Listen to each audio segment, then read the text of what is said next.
इतने बड़े महात्मा भीष्म जी निर्णय नहीं दे पाए थे जब द्रौपदी का वस्त्र अपहरण हो रहा था और पूछ रही थी चीख करके।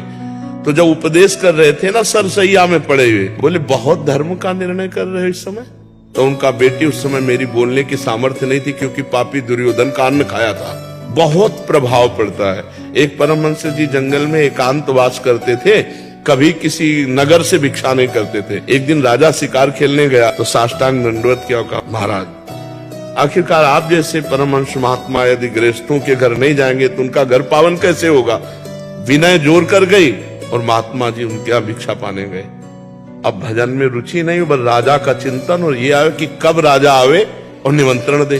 2-3 दिन में राजा फिर आ गए। अब वहां महल में प्रसाद पा रहे थे तो देखा रानी के श्रृंगार गृह की तरफ तो एक हार टंगा हुआ था। तो परोसने के लिए लाने के लिए गए, वो हार उठाया झोली में डाल लिया, प्रसाद पाया और जंगल में आ गए। 3-4 दिन हुए, झोली उठाई कंदमूल फल के लिए, देखा वजन, उसमें हाथ डाला, हार। वो हार लेकर ऐसे सभा में गए और कहा महाराज मैं चोर हूं। एकांत ले गए तो बोले इसका कारण तू है। राज अन्न पाने से मेरी बुद्धि भ्रष्ट हुई, रजोगुण चढ़ा और मैंने चोरी की। तो अन्न का प्रभाव, संग का प्रभाव, परमाणु आसपास वातावरण का प्रभाव उसके ऊपर पड़ता है जो निरंतर भजन नहीं करता। जिस क्षण सुमिरन भजन छूटा कुसंग का प्रभाव पड़ जाएगा। तो ऐसे हम समाज में रहें, नाम जब न छूटने पावे और आहार शुद्ध रहे तो कोई नहीं बिगाड़ सकता है।